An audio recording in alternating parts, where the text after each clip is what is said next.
You're welcome once again to my channel. My name is Kumi. Today I will be showing you some sewing hacks which I believe you should know, alongside a couple of inspirations that could help you spice up your sewing experience.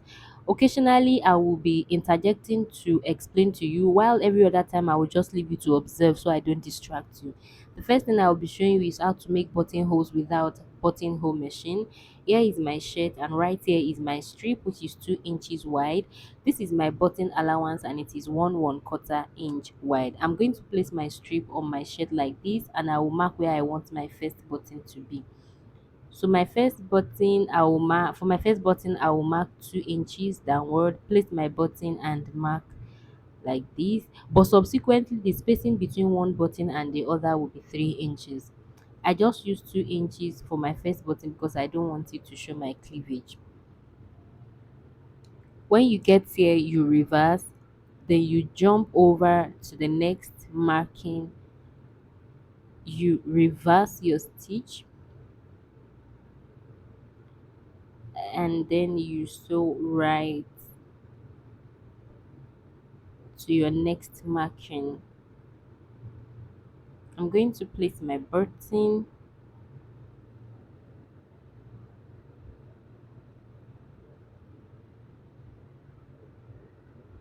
do my marking, ensure your button is well rested on your fabric, and then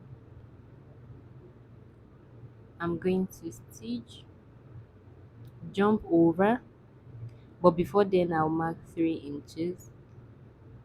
This I'm going to do all the way to the end of my blouse.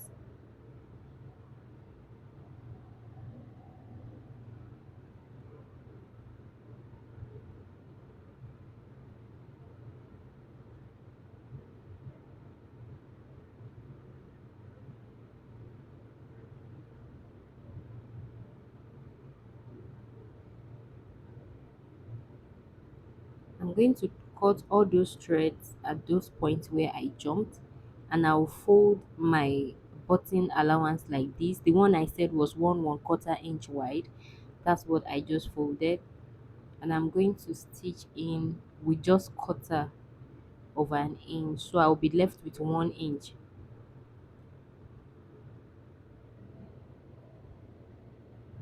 The next one right here is that strip that I told you was 2 inches wide. I would equally fold in about quarter of an inch, 1/4 of an inch, and I'm going to stitch downward. Be careful at this point, you stand the risk of sewing on top of your buttonhole. Just be very careful. Can you see? This is what I have. I gave it a very good press, and this is what I have.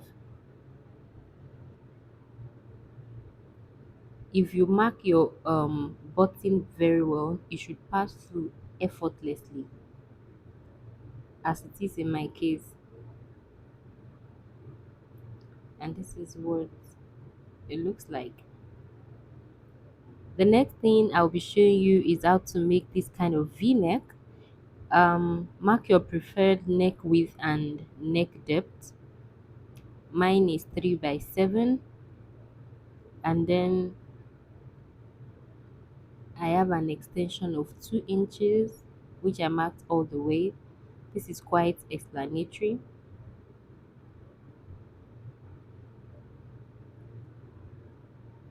I'll come in here by 0.5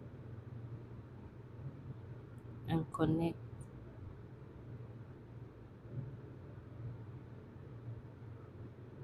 The next thing I will cut is my facing. In a couple of my tutorial, I have talked extensively on how to cut your facing. This is nothing difficult at all. So I'm just going to trim out the neckline, the shoulder, and I will decide how wide I want my facing to be. In this case, I will just use about 2.5.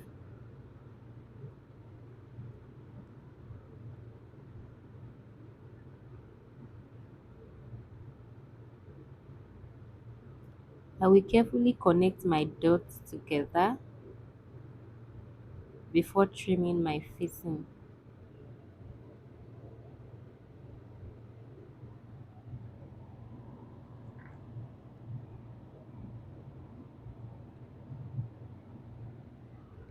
The next thing I will do is to place the right side of my facing on the right side of my blouse and stitch.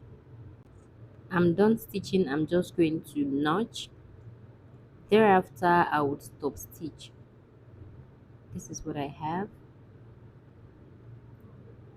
This is one end. I'm going to take it to the other end. Can you see? Now we stitch right here. Can you see? It's ready. I gave it a very good press. Can you see how neat it is? It's as simple as this. The next thing I will show you is how to correctly hem your dress. Whenever you get to this point in your dressmaking process, do not be tempted to stitch like this. This is the right way to stitch that end. I will mark this place. I traced with my hand to see where that folding ends, so I marked it. I flipped to the right side. I'm going to ensure that each the two markings align. So I'm going to draw it all the way to that marking that my iron created at the process of ironing. I'm going to slant it downward like this.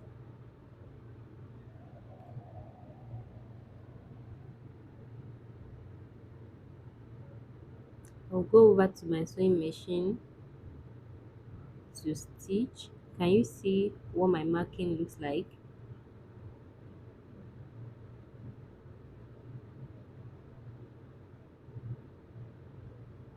Trim like this, open it up and give it a very good press, then flip it over to the right side.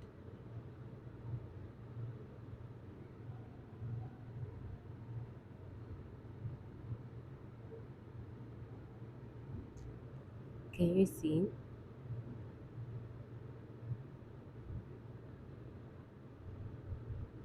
This is how to do the hem of your dress in occasions like this. Give it a very good press, and this is what I have.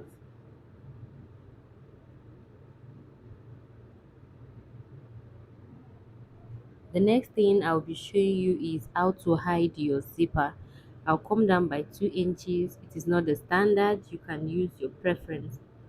And then I'll come right here and mark where my zip ends. So I'm just going to come up a little by 0.5.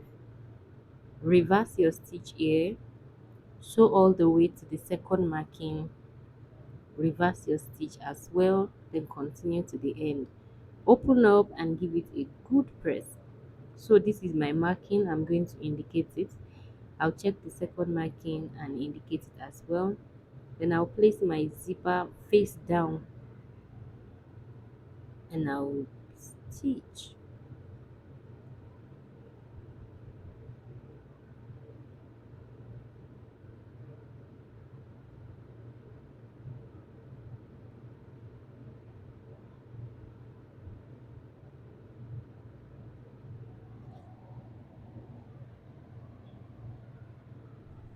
If you take a look at my stitching, you would notice it's far from the zipper by 1/4 of an inch.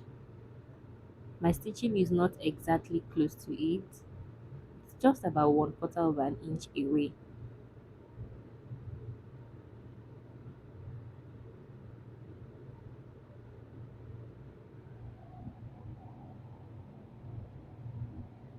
Split open and your zipper is ready. You do this when you are making dresses that have collar, and then you won't be able to attach, the zipper won't be able to extend to your neckline. So you can just do this.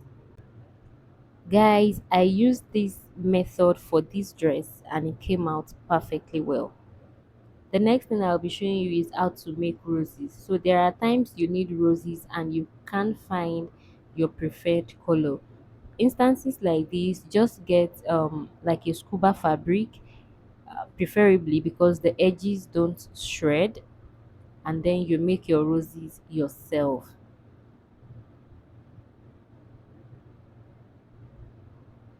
It's quite simple.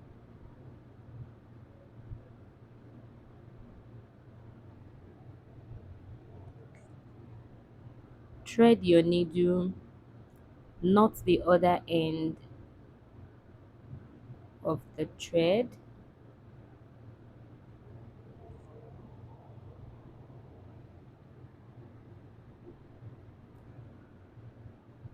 and start stitching the way you would stitch if you were to make a gather's dress.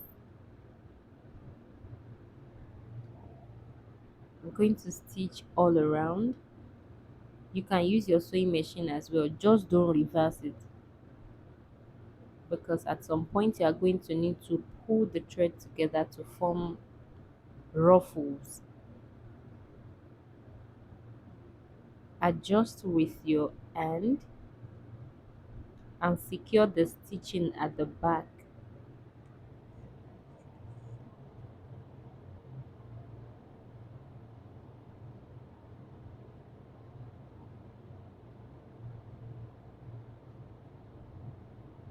A very beautiful bead and fabric glue would come handy at this point.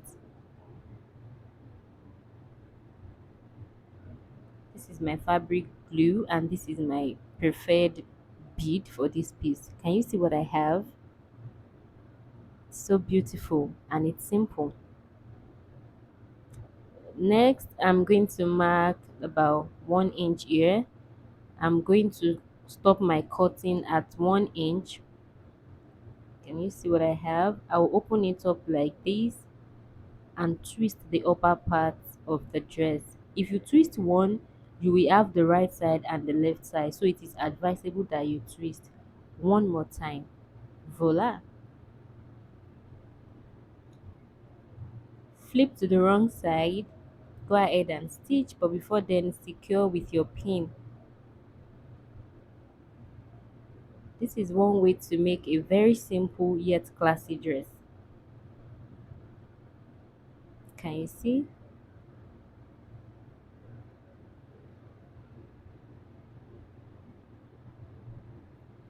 Next, and which is of course the final sewing act I'll be showing you, is how to um, make invisible stitching. I'll mark my preferred spacing. I'll be using 1 inch and then flip over like this. If your machine has this setting, you can select it from here, but if it doesn't, this is the kind of stitching we seek to achieve, so we are going to just do it manually. So write down like this. When you get to your 1 inch marking, you allow your needle to climb just once and then you come down again. Sew it downward. When you get to the next 1 inch marking, you allow your needle to climb the fabric once.